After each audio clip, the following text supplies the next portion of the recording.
सावी study corner मध्ये तुम्हा सर्वांचं स्वागत आहे. आज आपण पाहतोय टीईटी परीक्षेतील परिसर अभ्यास या विषयावर आधारित मागील वर्षांमधील परीक्षेत आलेले प्रश्न म्हणजेच पीवायक्यू. यातील काही प्रश्न हे परीक्षेमध्ये वारंवार विचारले गेलेले आहेत. त्यामुळे व्हिडिओ स्किप न करता पूर्ण पहा आणि चॅनलवर नवीन असाल तर चॅनल सबस्क्राईब करायला देखील विसरू नका. बघा प्रश्न पहिला, मानवी उत्क्रांतीच्या टप्प्यातील बुद्धिमान मानव कोणत्या नावाने ओळखला जातो? ऑप्शन आहेत Homo habilis, Homo erectus, Neanderthal man आणि क्रोमॅनॉन मॅन. याचं योग्य उत्तर आहे ऑप्शन क्रमांक 4 क्रोमॅनॉन मॅन. आधीच्या म्हणजे प्राचीन कोणत्याही मानवापेक्षा हा बुद्धिमान मानव म्हणून ओळखला जातो. त्याचा विचार करण्याची क्षमता अधिक होती. बघा होमो हॅबिलिस हा कुशल मानव म्हणून ओळखला जातो. त्यानंतर होमो इरेक्टस हा ताठ कण्याचा मानव म्हणून ओळखला जातो आणि निअँडरथल मॅन म्हणजेच शक्तिमान मानव. पुढील प्रश्न, सर्वसाधारणपणे धातू टिंबटिंब नसतात. तन्य, वर्धनीय, ठिसूळ आणि सुवाहक. याचं योग्य उत्तर आहे ऑप्शन क्रमांक 3 ठिसूळ. सर्वसाधारणपणे धातू हे ठिसूळ नसतात, कारण तन्यता हे धातूचा गुणधर्म आहे. त्यानंतर वर्धनीयता हा देखील धातूचा गुणधर्म आहे आणि धातू हे सुवाहक देखील असतात. पुढील प्रश्न, वैदिक संस्कृतीतील कोणत्या ग्रंथात औषधी वनस्पतींची माहिती आहे? ऋग्वेद, सामवेद, अथर्ववेद आणि यजुर्वेद. याचं योग्य उत्तर ऑप्शन क्रमांक 3 अथर्ववेद. आयुर्वेद हा अथर्ववेदाचा उपवेद समजला जातो. बघा ऋग्वेदामध्ये निसर्गातील विविध शक्तींना देवता मानून त्यांची स्तुती गाणारी कवणे दिलेली आहेत. वैदिक संस्कृतीतील सर्वात प्राचीन आणि पवित्र ग्रंथ म्हणून देखील ऋग्वेदाचा उल्लेख केला जातो. त्यानंतर सामवेद. सामवेदामध्ये काय आहे तर ऋग्वेदातील स्त्रोतांचे संगीतमय स्वरूप हा सामवेदामध्ये आहे. वेद हा जो वेद आहे तो संगीत शास्त्राचा उगम देखील समजला जातो. त्यानंतर यजुर्वेद यामध्ये यज्ञ पद्धती व यज्ञांमध्ये वापरले जाणाऱ्या मंत्रांबद्दल माहिती दिलेली आहे.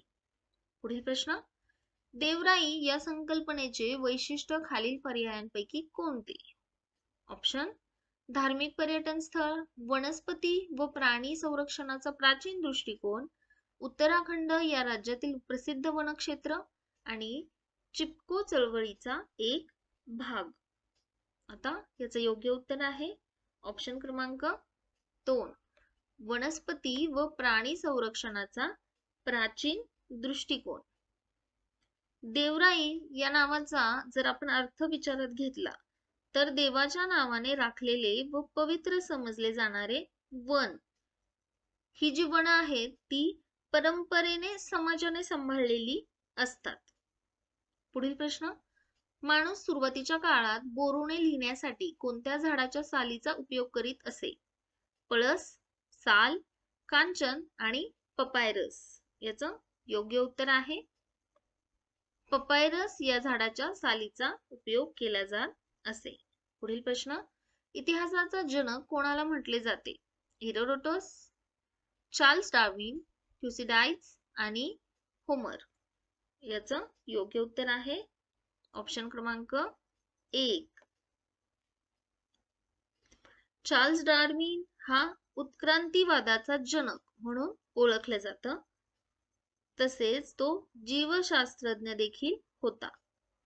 थुसिडाइड्स हा प्राचीन ग्रीक इतिहासकार आहे आणि होमर हा ग्रीक महाकवी आहे. प्रश्न क्रमांक 7, प्रकाशाच्या अपवर्तनाशी संबंधित नैसर्गिक घटना खालीलपैकी कोणत्या? इथे तुम्हाला 3 विधानं दिलेली आहेत किंवा 3 घटना दिलेल्या आहेत.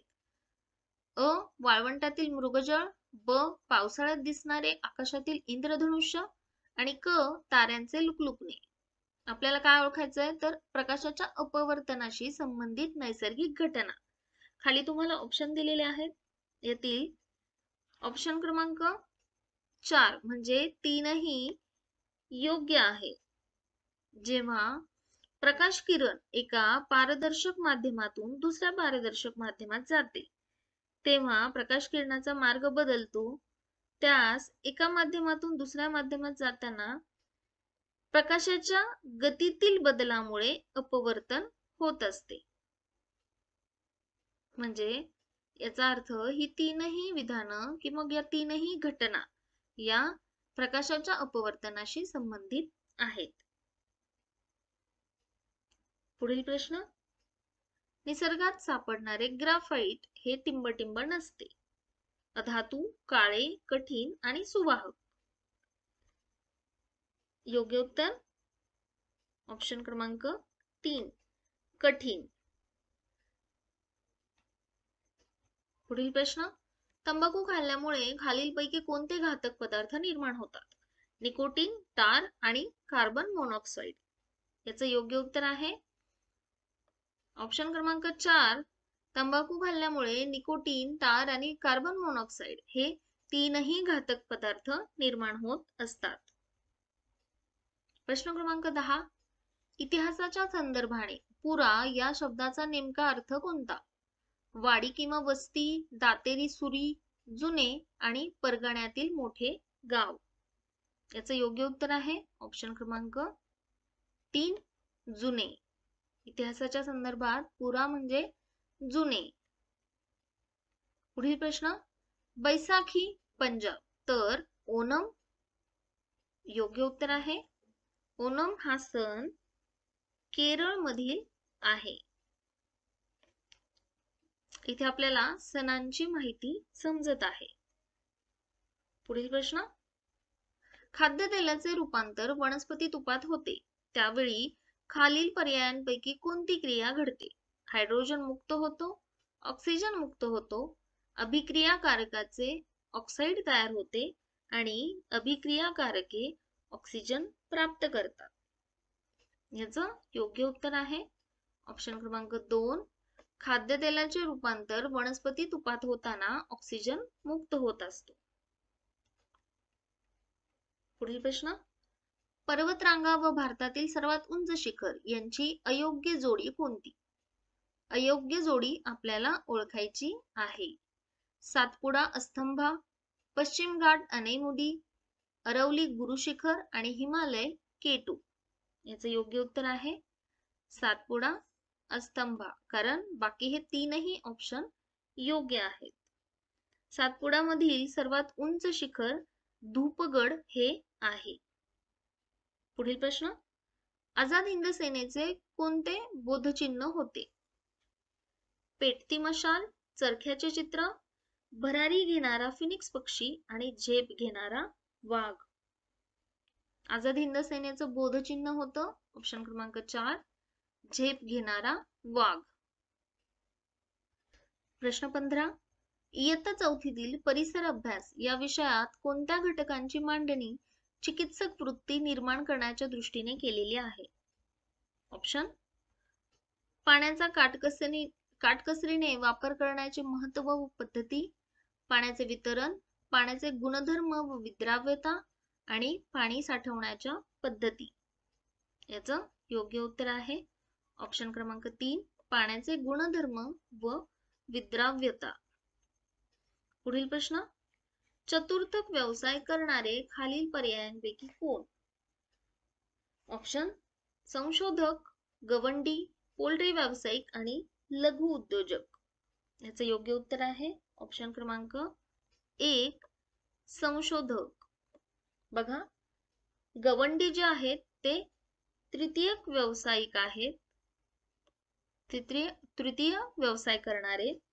त्याच्यानंतर पोल्ट्री व्यावसायिक हे प्राथमिक व्यावसायिक आहेत आणि लघु उद्योजक हे द्वितीयक व्यावसायिक आहेत. चतुर्थक व्यवसायामध्ये संशोधकाचा समावेश होतो. प्रश्न 17.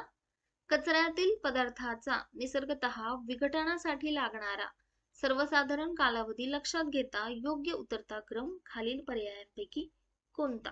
आपल्याला उतरता क्रम लावायचा आहे. म्हणजे अगोदर सर्वात जास्त कालावधी लागणारा, विघटनासाठी सर्वात जास्त कालावधी कोणाला लागतो हे आपण पहिलं सांगायचं आहे आणि त्यानंतर उतरता क्रम लावायचा आहे. तर यानुसार ऑप्शन क्रमांक 1 म्हणजे थर्माकोल, प्लास्टिक, चामडी बूट आणि लाकूड हे योग्य उत्तर आहे. पुढील प्रश्न, वनस्पतीची वृद्धी संलग्न हालचाल खालील पर्यायांपैकी कोणती? वृद्धी संलग्न हालचाल आपल्याला सांगायची आहे. तर निशिगंधाचे फूल रात्री उमलते, ड्रोसेरा ही वनस्पती कीटक खाते. ऑप्शन 3, तेरडा या वनस्पतीत योग्य वेळ येताच फळ फुटते व त्याच्या बिया सर्वत्र पसरतात. किंवा खिडकीतील रोप प्रकाशाच्या दिशेने वाटचाल करते. आपल्याला काय विचारलं होतं? वृद्धी संलग्न हालचाल म्हणजे वाढी संबंधित ही गोष्ट आहे. तर योग्य उत्तर आहे खिडकीतील रोप प्रकाशाच्या दिशेने वाटचाल करते. पुढील प्रश्न, वनस्पतीमधील कोणता पदार्थ मानवाला उपयुक्त आहे? रेफाइड्स, कॅल्शियम ऑक्झलेट, चंदनाचे तेल आणि तिळाचे तेल. यातील योग्य उत्तर आहे तिळाचे तेल. कारण त्वचेसंबंधित विकारांमध्ये तिळाचं तेल अत्यंत महत्वपूर्ण मानले जातं. यामध्ये विटॅमिन बी आणि विटॅमिन ई हे मुबलक प्रमाणात आपल्याला मिळते. पुढे, सापुतारा गुजरात तर पाल प्रश्नचिन्ह. ऑप्शन आहेत महाराष्ट्र, मध्य प्रदेश, आसाम आणि हिमाचल प्रदेश. त्याचे योग्य उत्तर आहे ऑप्शन क्रमांक 1 महाराष्ट्र. कारण सापुतारा हे गुजरात मधील एक हिल स्टेशन आहे आणि पाल हे महाराष्ट्रातील एक थंड हवेचं ठिकाण आहे. प्रश्न 21, गोपाळ हरी देशमुख यांच्याशी संबंधित नसलेली बाब खालील पर्यायांपैकी कोणती आहे? संबंधित नसलेली बाब, दिग्दर्शन या साप्ताहिकातून शतपत्रांचे लेखन, वाचनालयाची चळवळ, विधवा विवाहाचा पुरस्कार आणि लोकहितवादी या टोपण नावाने लेखन. बघा, वाचनालयाची चळवळ हे योग्य उत्तर आहे. किंवा विधवा विवाहाचा पुरस्कार देखील त्यांनी केलेला आहे आणि त्यांचं टोपण नाव हे लोकहितवादी होतं. म्हणजे या तीनही गोष्टी गोपाळ हरी देशमुख यांच्याशी संबंधित आहे. याचा अर्थ योग्य उत्तर आहे ऑप्शन क्रमांक 1 दिग्दर्शन या साप्ताहिकातून शतपत्रांचे लेखन.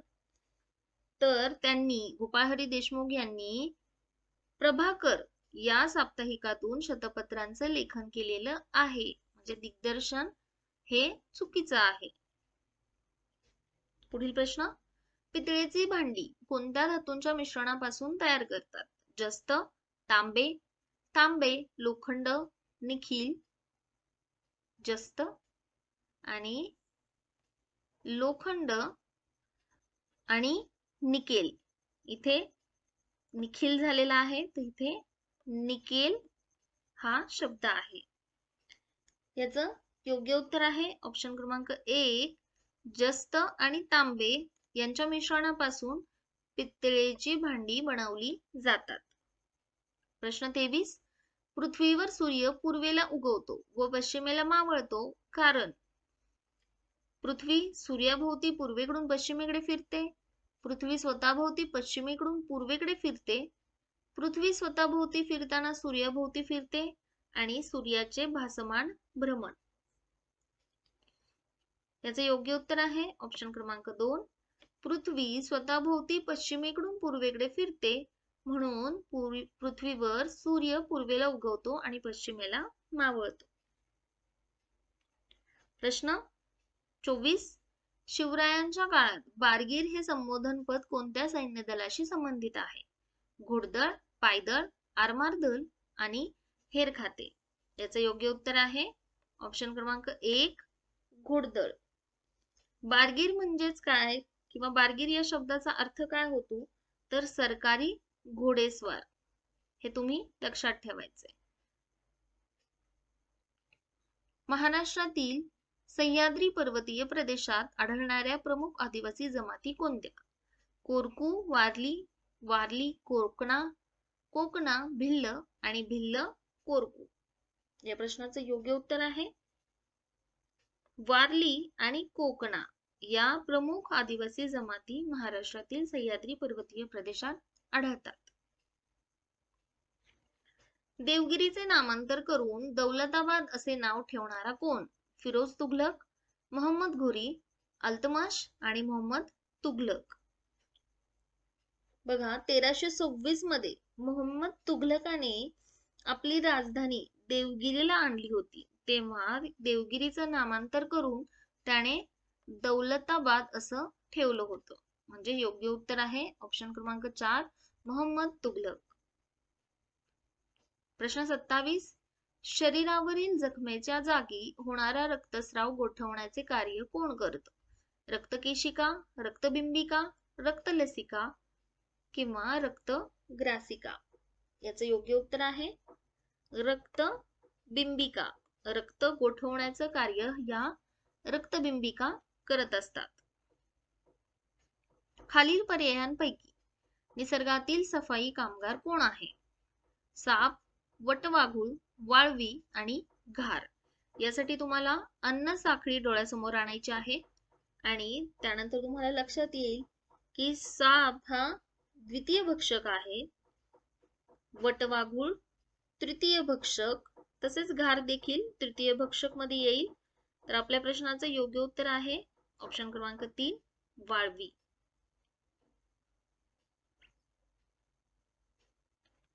पुढील प्रश्न हायड्रोजन वायू बाह्यांबर तर ओझोन वायू प्रश्नचिन्ह. ऑप्शन आहेत आयनांबर, तपांबर, मध्यांबर आणि स्थितांबर. या प्रश्नाचं योग्य उत्तर आहे ऑप्शन क्रमांक 4 स्थितांबर. बाह्यांबरामध्ये हायड्रोजन वायूचं प्रमाण आपल्याला आढळतं आणि स्थितांबरामध्ये ओझोन वायू हा मोठ्या प्रमाणात बघायला मिळतो किंवा ओझोन वायूचा थर हा स्थितांबरामध्ये आहे. शेवटचा प्रश्न बटाटे व कांदे यांसारख्या भाज्यांना कोंब येऊन त्या नासू नयेत यासाठी कशाचा उपयोग होतो? श्राव्यातील ध्वनी, कॅरमलायझेशन पद्धत, गॅमा किरणांचा मारा आणि पाश्चरायझेशन पद्धत. तर बटाटे व कांदे यांसारख्या भाज्यांना कोंब येऊ नये म्हणून गॅमा किरणांचा मारा केला जातो. यामुळे या जास्त काळ भाज्या टिकतात किंवा त्या भाज्यांना कोंब येत नाहीत. आज आपण इथेच थांबतोय. भेटूया पुढील व्हिडिओमध्ये अशाच महत्त्वपूर्ण प्रश्नांसोबत. थँक्यू.